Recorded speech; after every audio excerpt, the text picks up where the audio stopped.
So let's get into the transfer news. Transfer news show. Sorry, folks. We need the timestamp. Some of you are going to be watching this on a replay, mate. Trust me, I reckon we could do them in swingers raw. He done it in the raw. Yeah, just clock you on. I was about to say crazy. CeeLo's moving mad. He done it in the cup game. So when he was on corners, I knew he was gonna try it again. I hear that. So yeah, man. Let's see what's been said. Good though. Let's start with hit this. Let's start with the Athletic. First thing I actually want to do is see what Gerrard has had to say. Steven Gerrard admits he could still lose midfielder Douglas Luiz before tomorrow's transfer deadline day. Obviously, this was in the aftermath of the 2-1 defeat to Arsenal. He has made it clear he wants the Brazilian to stay, but with Atletico Madrid and obviously now Arsenal among his suitors, Villa may cash in if a suitable bid arrives, as they risk losing him for nothing when his contract expires. I mean, Premier League proven, right age. Arteta knows him because working with City, can play as an 8 of the 6, can take set pieces, fairly tenacious, decent passer. You know, you go and watch the game at the Emirates last season. I don't think he's amazing. I don't think he's world class. I don't think he takes Arsenal up levels, but I think that is a very good addition to the squad. And we could do a lot worse than that, really. And obviously, a Portuguese speaker like Saliba, one of his forenames, or better yet, middle names, is Gabriel as well. So I don't know what the fetish is at Arsenal, but long may it continue in it. He said, I'm not in control of that. That will be Douglas, his agent, and what happens around that. I'd like to keep him. He's a fantastic player. I've made that abundantly clear. We're not in a position where we need to lose our top players, but at the same time, Douglas has a year to go, and it's one of those really touchy situations where the club has to do what is best for the club, even if it's not necessarily best for me. So what does that say? I want to keep you. I want you to stay, brother. I recognize we're Aston Villa. Bigger clubs are going to come on to you. You know, your contract is running down. It's looking like a myth at this moment in time. As you know, he joined them in 2019, made 107 appearances for them, has played 4 times this year. Has been in the squad for Copa America and obviously has 9 caps for Brazil. So this could obviously boost your chances of doing such. So that's initially what Steven Gerrard had to say yesterday, people. Ainsley, you want to deal with actual midfielders first. Arsenal preparing offer for Aston Villa's Douglas Luiz. Arsenal preparing an offer to sign Aston Villa midfielder Douglas Luiz. The Athletic understands. It's understood that Arsenal are exploring the possibility of signing a 24-year-old, which again, longevity, you know, with the North London club looking to sign a midfielder after the recent injury to El Nene. Partey is also absent. Apparently, he might be back sooner rather than later, although Arteta came out yesterday and said he's going to be out for a while, which quashes all of these rumours he could be back for Zurich in the Europa League. So, yeah, Villa apparently remain adamant Luiz is not for sale, but it's believed he wants to leave the West Midlands club, people. And obviously, we've just seen those comments in relation to that, people. We're going to go over to Google Chrome in a sec, but apparently Arsenal's Ainsley Maitland-Niles is close to a Southampton move. Southampton are closing in on a loan deal to sign Ainsley Maitland-Niles. It's understood Southampton will also have the option to buy at the end of the season. He's got 12 months left on his deal. Apparently, Arsenal will be invoking the 1-year option to make sure that we protect him and that. Apparently, Southampton have been long admirers of Maitland-Niles and thought they were close to signing him in January of last year. Apparently, Hasenhüttl wanted a versatile fullback that would be able to play on the left and right-hand side, and it looks like he's got his man. So go and do your thing, Ainsley Maitland-Niles. Again, Liverpool look to be closing in on Arthur Melo on loan. That was something Arsenal fans looked to be a thing at one point. So, yeah, that's one that's biting the dust. Cody Gakpo, apparently PSV have decided against selling him, people. So that's a blow to Leeds and Southampton after Man United and Arsenal moved away from that. So that's what the Athletic have to offer. Let's go through everything else. Ainsley Maitland-Niles will become a new Southampton player later today. Medical scheduled, contract to be extended until 2024 and then on loan with a buy option from Arsenal.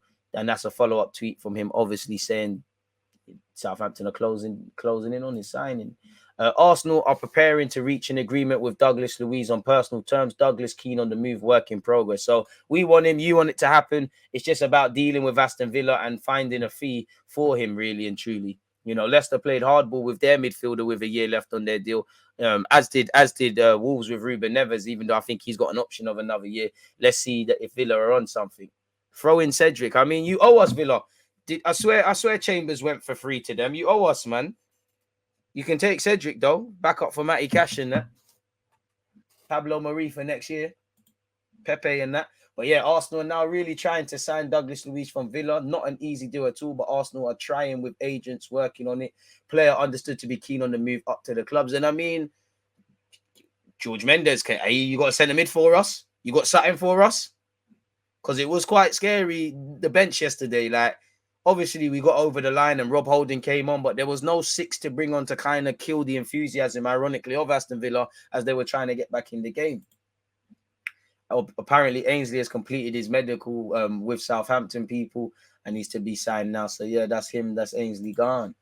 As it stands, Batista no longer in the running for Bellerin. Barca have been in talks with his agent for weeks as they look at right-back options. They will decide today. Right now, it seems it's either Barca or stay at Arsenal, although there's been Italian interest, which 100 bags, we can't afford that.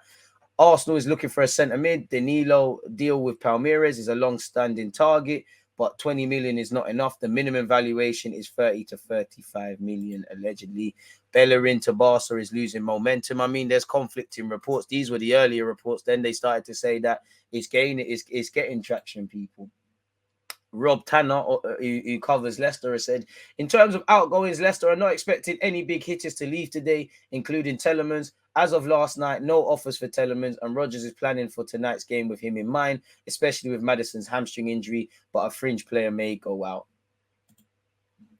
Apparently, Arsenal is another strong team in the fight for Douglas Luiz. The London team has already started negotiations with the midfielder and counts on Edu Gaspar as an asset to get the contract. The attention given by the manager seduces the athlete. Douglas will rock the market on the last day of the window. I hope so, man. I hope so.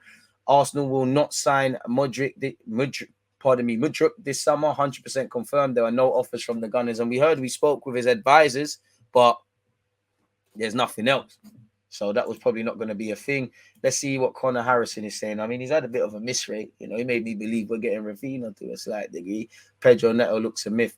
Arsenal have submitted a formal offer of 15 million plus some add-ons for the Brazilian Aston Villa midfielder Douglas Luiz.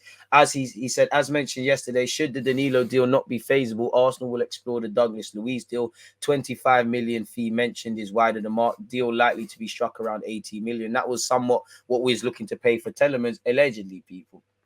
Apparently, he's also said, just to elaborate, Arsenal are looking at Danilo and Luiz due to injuries in the 6th position. Telemans is future-proof for the 8th position. Telemans isn't a lone defensive midfielder. I mean, anyone that's watching football could see that, really.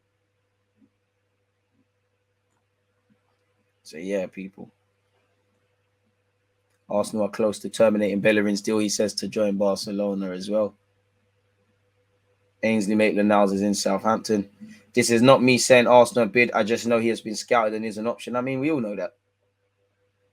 On Telemans, he said Leicester want 25 million guaranteed or no deal. Arsenal don't need Telemans now. Leicester running risk of him leaving for free as he isn't signing a new deal. Crucial next hours. Arsenal still have an interest in Douglas Luiz as cover for the 6, as reported yesterday. Danilo, tough. Danilo, if to be signed this window, would cost double what he'll be available in January. With it this late in the window and negotiation times limited, Arsenal would have to pay 35-40 million, which I just can't see happening. Arsenal like the player, yes, but not 40 million, is what he has said here. So, yeah, I just want to go through the Twitter ones first, people, if I'm completely honest. Bellerin is very close to Barcelona, allegedly. So, yeah, go do your thing. Go do your things, come out of it. Ongoing discussions with Barcelona, so Bellerin could still get his move before the close of play. If club decide it's another termination, he wouldn't have to sign for Barca before the deadline, and that's also could be said for Betis as well. Bellerin to Barca progressing, not done, but told it's now really close. Talks ongoing with Arsenal about how the deal would be done. Agreement between clubs or termination. Bellerin finalizing mutual termination of his contract into the final year. His reps are in advanced talks with Barca over a free transfer. What are we doing?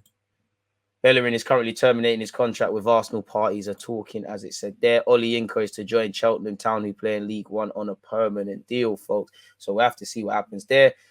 It doesn't look like we're getting doesn't look like we're getting Danilo, but Arsenal exploring a deal for Palmeiras midfielder Danilo as Mikel Arteta tries to add depth with Partey and then they both out injured, with the Gunners valuing the Brazilian at 80 million. So if it's almost double what Palmeiras want, rightly so, you're messing up their own plans.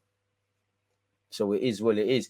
Arsenal have explored accelerating their interest in long-term target Danilo to ease the club's midfield crisis. It's probably a little too late now, really, and you're hoping no one else is injured.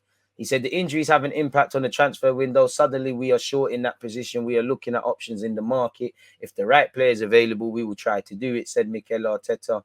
On El Nene, he said that's not good news. He still needs to see another specialist, but I'm afraid we won't have Mo for a while. Wasn't it meant to be a hamstring? So it's brazy. It's brazy, really and truly. So again, this I don't have sympathy. I only have sympathy for the fans, but because these things happen in the season. We've known what happens, people. On Partey's thigh injury, he's going to be out for a while. I don't know how long that period is going to be. It's not the first injury he has had in that area. Wait. Apparently there is some optimism around that, but forget that, man.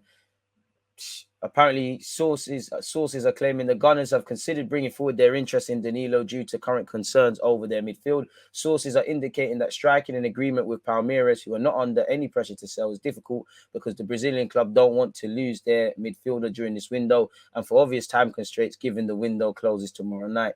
Nevertheless, there is a willingness from Arsenal to sign Danilo for the right price before the market closes on Thursday, though. As things stand, no formal offer has been made. Yet, even if a deal for Danilo does not come to fruition this summer, Arsenal will continue to monitor the South American closely ahead of a future bid. If an agreement for the Brazilian cannot be reached, then Arsenal remain in the market for a midfielder, with Shakhtar the next player Mudryk offered to the club. However, a late move for Yuri Telemans, who is interested in Newcastle, looks unlikely. The Gunners have been heavily linked with the Belgium international, but sources have indicated that the club have only carried a loose interest in Telemans over the summer. If there are no more incomings at Arsenal, which is a glowing possibility, then Arteta is said to be satisfied with his squad. So go and accomplish your goals for the season. There's no excuses then. Simple as that. We do have Fabio Vieira and Zinchenko, who are both injured, who can also play there in addition to Odegaard and Smith Rowe. So we'll have to see. Arsenal far away from meeting valuation of midfield target. So again, you don't meet the money, it's a myth. Arsenal are preparing an offer for 20 million, but that's nowhere near close to what Palmeiras want. They want 30 to 35 million, and Arsenal don't show a willingness at this moment to get there. Once again, Arsenal weigh up a bid for Aston Villa's Douglas Luiz. Obviously, he scored against us. Can't beat us, join us, and that. So let's see what's going on there. Just more Douglas Luiz stuff. Again, this was the first report I saw in the morning. He was drawing interest from Atletico Madrid, Chelsea, Newcastle, as well as Arsenal. So we'll have to see how that's developing, people. And also, allegedly, Spurs. So I have to see. And obviously, Villa are a mess at this moment, which you could get out of there and come and join our revolution, really and truly. So, yeah, man, apart from Douglas Luiz, it don't really look like nothing's really popping off at the Emirates, people. Arsenal, Chelsea, Arsenal, Liverpool, transfer target Douglas Luiz has 20 million bid incoming. These are all early reports. So there's interest in the man. Whether it comes to anything is another thing. Scrolling all the way down, Danilo and Mudryk. It don't look like we're getting them. Apparently, a late move could be revisited for Danilo in January, but that's a myth. Pedro Neto's a myth. Mudryk looks a myth. Telemans, unless there's a surprise, it's a myth. It looks like Bellerin and Ainsley Maitland-Niles will be departing the football club. AC Milan have been linked with replacing Rafael with Gabby Martinelli. Forget about it. And there's a chance Bellerin could stay at Arsenal allegedly, but reports have developed over the last bits and pieces. Chelsea have apparently approached PSV over signing Sengare, which we should be trying to get into, but he has just signed a fresh 5-year deal. Clearly, Chelsea have more muscles to flex and more money to spend with some of the names they're being linked with. 90-odd million on Gavidal, big money on De Jong, blew the bag on Fofana. They seem to be doing things in that regard. So I don't really know in that regards, people. So that's that. Completely off topic. I meant to speak about this earlier, people, but I think against Aston Villa, we was trying to harm them from wide areas too much because we lacked a lot in the middle of the park, really. And, again, not to criticize Lacazette, but he doesn't make the run. I didn't think we put them under enough pressure. If you lot remember, long story short, there was a forward run from Granit. Ball came in from Martinelli. It's put back across. Jesus has gambled and Mings has gone to sleep. He's flat-footed. Obviously, Martinez has gone to sleep and made it much easier for him and spilt. But Lacazette would have probably been on the halfway line watching that. But, proactiveness and that. So that was that. The goal we conceded with Douglas Luiz for me was terrible because, again, it's zonal marking. But I don't understand why someone didn't take camera off Ramsdale for all of his bits and pieces. Again, I can't scale it, but the balls come in. And I do think Gabriel, Tomiyasu, Granit Xhaka, could someone have met that header? You're all flat-footed. Nobody did. They scored. Obviously, again, harming from wide areas. It was a lovely ball from Gabriel out to Martinelli. Martinelli's whistled it across. Saka, who's been playing so terrible allegedly, keeps it going. Matty Cash, as a fullback, you can't fall asleep. Matty Cash has fallen asleep as the ball goes back in from Saka, and it's a good bit of reactionary finish. He scores. It's happy days, really and truly. So that was that. So yeah, where the transfer news is concerned, that seems to be it, people. What's this? I don't know about any of that. Arsenal open to deadline day move for Douglas Luiz. Touchy situation. Gerrard described it as we know that, really. We were told that. Can't imagine it's anything new. Smash the like button, people. Can we get to 300 likes? Leicester have completed a signing from Reims. He's shit, though, man. This brother's shit. Pardon my language. Don't know why you lot signed the Kanji, but yeah, I'll be the first to say I'm wrong, but these guys are crap. Anyways, let's look at what Mikel Arteta has had to say in the press conference, because didn't he talk about transfers? Let's see exactly what he's had to say, people. On making it 5 wins from 5. Obviously, he's going to be very happy, really and truly. We are obviously really happy because we are winning football matches. Keep your opinions coming. I'll circle the block for them, people. We're obviously really happy because we are winning football matches that we deserve to win. The way we are performing and playing, we need to continue. Again, there are a lot of things that we have to improve, and you could see that in the second half. Careful when DG says I'm spoken as negative, but the way we played in the first half, the amount of chances, how much we generated, how dominant we were, and the energy that we generated is really pleasing as a coach. Put the game to bed. Put the game to bed. Put the game to bed. On scoring so quickly after conceding, lovely. That's the mentality that we want to show as a team and the character that we want to show, to react immediately after disappointment. Conceding goals is part of the game. Amen. Just like giving the ball away or having a bad action, it's about the next action. It's about the next phase. When you play in front of this crowd, that helps you because the energy they generate is just amazing. On what gives the squad belief after conceding, going through positive experiences and overcoming difficulties, it gives you the confidence that you can do it. That could be individually or as a team. And when you start to get that belief and create those moments, not only yours, that belief is the crowd's. When that connection happens, anything is possible. And from the moment Arteta walked in, you spoke on that connection. So yeah, people, it is what it is. Moving away from that, on using previous experiences to motivate us. Obviously, we want to improve our players. We have to try and improve the team. I mean, let's use previous experiences of Man United in last season, then prepare for Sunday. That's what we need to do. We have to try and improve the team, and there are many things that are just not technically or tactical aspects that play a big part in football matches. That's another tool that we're developing that we need to keep developing, especially when you are here. That is really powerful. In being ruthless in front of goal, I don't think we were really. We scored a lot of goals. I can't say we're not, but the first halves against Fulham and Villa, bro, there should have been cricket scores. It's the most difficult thing in football to score goals, which we lacked last season. So we're moving in good stead. But today we had some big chances and we didn't put them away, Saka. But obviously the intention of the players is to score. And Martinelli almost scored a wicked goal. But the goal of Martinelli, I think, is a really difficult technique. It is the height of the ball, the angle he's getting, the way he's approaching the ball, and he still managed to hit the target. And that always gives you a chance. We're working on it all the time. I think we're getting much better. And as always, there's room for improvement. Well in, Gaffer. Shout out. See, as she said, there's over 400 people here. Let's get to 300 likes. Again, as much as I like what he said around the game, it's these comments that really interest me, if I'm completely honest. Odegaard had swelling on his leg. He got a bad kick and he was struggling. It was very recent, so we'll have to see over the next few hours how he recovers. On El Nene's injury, that's not good news. We still need him to see our specialist, but I'm afraid we're going to lose Mo for a while. And obviously, Ben White came off and started talking to the medical man, you know. Ramsdale was holding his hamstring. I hope Ramsdale was just time wasting, but that scares me on top of the injuries we have already. On whether injuries will affect his plans for deadline day. Obviously, it has an impact because Partey is injured and we're a bit short in that position. We have Sambi and Granit can play there, but we're looking at different options in the market. The club has been super supportive to keep improving the squad and the teams as we can. And if the right player is available and we can do it, we will try. On whether there is much money left in the bank, I'm not a financial guy. I think that's a question for someone else.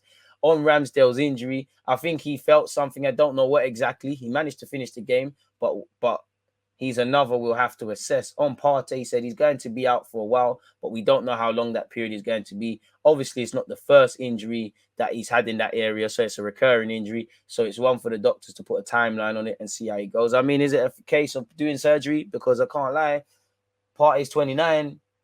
He's only played 8-9 games on the spin since he signed for Arsenal. He cost 45 million. The guy's clearly a quality player.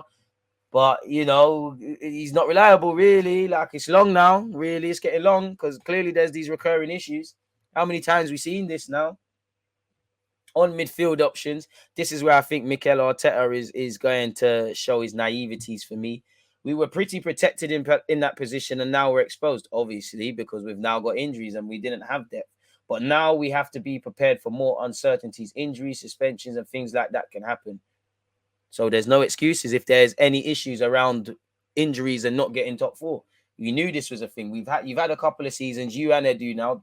I do like what Arteta and Edu are doing. And no man is without faults. But if there is any issues around injuries, I don't have sympathy for you lot because you lot know what this thing is about. You lot have played in the Premier League. You lot have been in your roles for a while now. You lot have seen our injuries derail our season. So we're not protected. And like you said, the World Cup, you said we'll try to prevent things, but something is not easy. You can't prevent. So just make sure you have the right depth. On Tomiyasu, we are really happy that we are loading some minutes into him and he's responding really well. He's been training now for weeks without any issues, which is the first period he's been able to do that in the last 6 or 7 months. And you can see the way he played today when he came on. I think he was really good. On balance in the league with Europe, I was thinking about it, but then with what happened with Mo and Thomas, things can happen. And then your intention isn't what you actually do. It's related to what is available on the day and how the players are feeling. But of course, we want to give opportunities to the squad because they really deserve them. Shout out to Arsenal for doing their thing as well. And obviously, Martinelli was happy with how we played as well. That's the mentality we need to have the whole season, but also next season and in the future. We need to do this and keep winning games. It was a tough game. We knew that, but I think we deserved to win and we played well. The most important thing is the 3 points and we got them. I'm feeling really great. Not just me. I think the whole team, the staff, the fans, everyone is happy today. We are trying to win every single game. We go game by game. That's the mentality we need to have. He then obviously with Martin, as he said, he's a very good friend of mine. I told him that I was going to score and I did it. So I was happy with the goal and the team performance. I think I got the ball out wide. I played it to Tommy. He played it to Saka. He crossed it and I was there. I just tried to pull it in and it worked. I'm so happy with the goal and the victory as well. Big up you lot, people. That's the first bit of the transfer news. 107:30. Let's spin the block again, really. Again, what are you lot saying in relation to the to just anything really?